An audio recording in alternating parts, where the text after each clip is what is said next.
High বন্ধুরা, আশা করি সমস্ত বন্ধুরাই খুব ভালো আছেন। বড়দের প্রণাম, ছোটদের ভালোবাসা দিয়ে আজকে ভিডিওটা শুরু করছি। আমার ভিডিও যে সমস্ত বন্ধুরা দেখেন নিশ্চয়ই কমেন্টগুলোও পড়ছেন। বন্ধু একটা কমেন্ট করে লিখেছে 10 মাসের বাচ্চা আছে ওনার কাছে, গাইড করার কেউ নেই, উনি তেল মালিশ ফুল ভিডিও দেখতে চায়। তেল মালিশ করতে বাচ্চাকে পারছে না, আমার জন্য ওয়েট করছে। প্রায় কয়েকটা দিনই উনি আমাকে রিকোয়েস্ট করছে, কিন্তু সেরকম বাচ্চা তো আমার বাড়িতে নেই যে তেল মালিশ করে দেখাবো। দুটো ছেলেই আমার বড় বড়।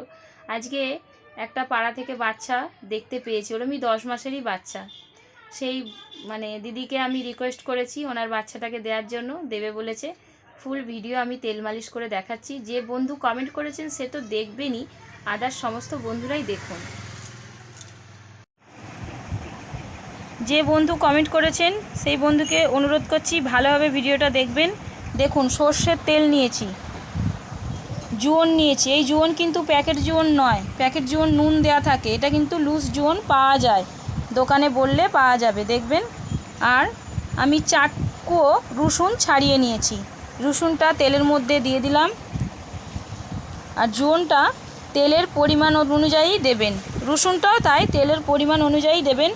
এই তেলটা কিন্তু আপনি বাচ্চার জন্য 1 মাসেরও করে রাখতে পারেন। তার জন্য বেশি করে তেলের পরিমাণ নেবেন, বড় বাটি নেবেন, তাতে জোয়নের পরিমাণ রসুনের পরিমাণ দিয়ে ভালো করে ফোটাবেন। চলুন আমি এবারে গ্যাসে যাচ্ছি ফোটানোর জন্য তেলটাকে। গ্যাসটাকে অন করে নিলাম, বাটিটা বসিয়ে তেলটাকে এবারে ফোটাতে হবে।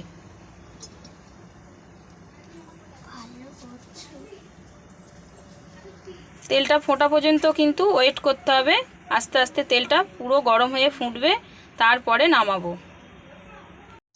বন্ধু দেখতে পাচ্ছেন তেলটা কিরমভাবে ফুটছে। আমার লাইটটা খুব কম তো এখানে বোঝা যাচ্ছে না খুব একটা, কিন্তু তেলটা দেখুন টকবক করে ফুটছে। এবারে আমি এটাকে গ্যাসটাকে বন্ধ করে দিয়ে নামিয়ে নেব। বন্ধু গ্যাস থেকে কিন্তু নামিয়ে নিয়ে আমি পাখার তলায় চলে এসেছি তেলটাকে ঠান্ডা করার জন্য। তেলটা ঠান্ডা হওয়া পর্যন্ত অপেক্ষা করতে হবে। তেল কিন্তু গরম গরম বাচ্চার গায়ে মাখানো যাবে না। আর যখন আমি তেলটা গরম করছিলাম গ্যাসটা কিন্তু আস্তে ছিল, দেখেছিলেন?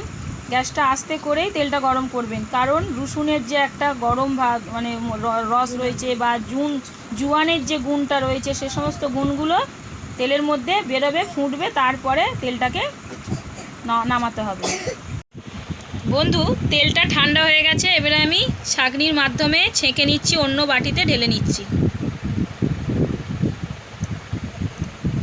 কারণ জোয়ন রসুন তো আর গায়ে লাগলে বাচ্চার করকর করবে গাটা, তাই জন্য ছেঁকে নিলাম। দেখুন পুরো পরিষ্কার হয়ে গেছে তেলটা। বন্ধুরা দেখুন, আমি একটা কাপড় নিজের পায়ের মধ্যে পেতে নিয়েছি, আর আমার কাপড়ে যাতে না তেলটা লেগে যায়। এবারে দেখুন, নতুন কোনো বাচ্চা অন্য কোনো কারো কাছে গেলে তো কাঁদবেই, একটু কাঁদছে, তা বাচ্চারা তো কাঁদবেই, কাঁদলে হাড় শক্ত হয়।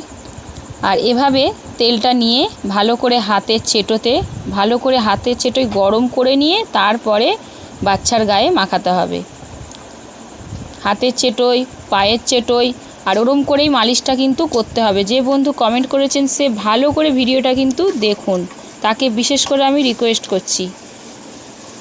আর এভাবেই তেল মালিশ করার নিয়ম। এই দেখুন আমি কিরমভাবে করছি, ভালো করে দেখুন। বাচ্চা কাঁদতে থাকবে তাও করতে থাকবেন। আর ওপরের যে কপালটা এরমভাবে চেপে চেপে দুটো হাত দিয়ে বুড়ো আঙুল দিয়েই ঘষবেন, তবে কপাল যদি উঁচু থাকে কোনো বাচ্চার, নিচু হয়ে কপালটা শেপ এসে যাবে। বা নাকের নিচে যে মাড়ির ওপরটা ওইখানটা ভালো করে দুটো বুড়ো আঙুল দিয়ে চাপবেন, চেপে চেপে তেল মালিশ করবেন। আর কানগুলো ওভাবেই খাড়া হবে, বেশ সুন্দর কানগুলো হবে, তেলগুলো দিয়ে ভালো করে মালিশ করবেন। পায়ের চেটোয় দেখতে পাচ্ছেন কীরমভাবে ঘষছি, এরমভাবে ঘষবেন। যদি ঠান্ডা লেগে থাকে বাচ্চার, সেই ঠান্ডা লাগাটাও কমে যাবে। দেখুন আমি কিভাবে করছি, ভালোভাবে কিন্তু ফলো করবেন। যে বন্ধু কমেন্ট করেছেন সে এভাবেই মালিশ করবে নিজের বাচ্চাকে, ঠিক আছে? এই আরে বারে ষষ্ঠী ঠাকুরকে নম করে, এই জিনিসটাও কিন্তু বলতে হয় একটা পা একটা হাত ধরে নিয়ে। আরে বারে ষষ্ঠী ঠাকুরকে নম করে, এটা আমার ঠাকুমা আমাকে শিখিয়েছিল। আমার 2 ছেলেকে আমি এভাবেই করতাম। এটা করলে কি হয়, বাচ্চাদের যে হাত পা ওরা তো খেলে আর যন্ত্রণাও করে, মায়ের কোলেও একভাবে থাকে, একভাবে শুয়ে থাকে, এগুলো ওদের ক্লান্তিগুলো দূর হয়। ম্যাসেজটা করলে খুব আরাম হয়। আর পিঠটাও এভাবেই দলাই করবেন 2টো হাত দিয়ে। বাচ্চা কাঁদলেও কিন্তু কোনো ক্ষতি নেই, কাঁদলেও এভাবেই মালিশ করবেন, মালিশ করা ছাড়বেন না। আর তেলটা মাখানোর পর মাথার তেলোতে ভালো করে তেলটা দেবেন। মাথার তেলোটা তাহলে কি হবে, শক্ত হবে।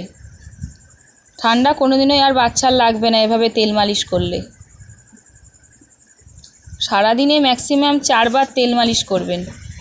বাসি বিছনায় ঘুম থেকে ওঠার আগে, বাসি বিছনায় একবার করবেন, স্নান করার আগে তেল মালিশ করিয়ে ভালো করে তারপরে রোদে একটু, এখন তো গরমকাল রোদে ছাড়ার দরকার নেই, একটু ছেড়ে দেবেন কিছুক্ষণ, তারপরে স্নান করাবেন। বিকালে একবার তেল মাখাবেন, রাতে শোয়ার আগে একবার তেল মাখাবেন। আর তেল মাখিয়ে এরমভাবে একটুখানি নাচিয়ে নেবেন, দেখবেন ওরা খুব আনন্দ পাবে। এরপর আমি তো সন্ধেবেলা তেলটা মাখানোর ভিডিওটা দেখিয়েছি আপনাকে। আর এরপর টিপ টিপ পরিয়ে দেবো একটুখানি। দেখুন টিপ কাজল পরিয়ে দিলাম, কাজলের টিপ পরিয়ে পাউডার দিয়ে দেবো। এখন তো ডাক্তারদের নিয়ম চোখে কাজল পরানো যায় না, চোখে পরাবার দরকার নেই, কপালে পরালেই হবে। একটু পারলে ভালো নরম কাপড় দিয়ে আস্তে আস্তে ভালো করে মুছে নিয়ে জামা পরিয়ে দেবেন। দেখুন জামা পরিয়ে দিয়েছি, দেখতে পাচ্ছেন কীরকম খেলছে, এখন একবার ফিট হয়ে গেছে। কি হয়েছে সোনা, ঠিক আছে তো? এবারে যে বন্ধু কমেন্ট করেছিলেন সে নিশ্চয়ই বুঝতে পেরেছেন এবারে তেল মালিশ কীভাবে করতে হয়। আর তেল মালিশ সারাদিনে 3 থেকে 4 বার করবেন। সকালে বাসি বিছনায়, দুপুরবেলা স্নান করার আগে, বিকালবেলা, রাতে শোবার আগে। সর্ষের তেল কোনো ক্ষতি করে না, তবে এখন গরমকাল যদি সর্ষের তেলের বদলে ডাবল লাল তেল মাখান তাও হবে, ঠিক আছে? এভাবেই বাচ্চাকে তেল মালিশ করবেন। জলে তেলেই বাচ্চা বাড়ে, দেখতে পাচ্ছেন এবারে বাচ্চা কিরম খেলছে, আর কোনো নেই কান্না। ও দিদি আবার লজেস দিচ্ছে, ছেড়ে দাও ছেড়ে দাও। দেখেছেন বন্ধুরা, একদম ফিটনেস হয়ে গেছে, খেলছে, সারাদিনের ক্লান্তি দূর হয়ে গেল না? বলে বাবলে।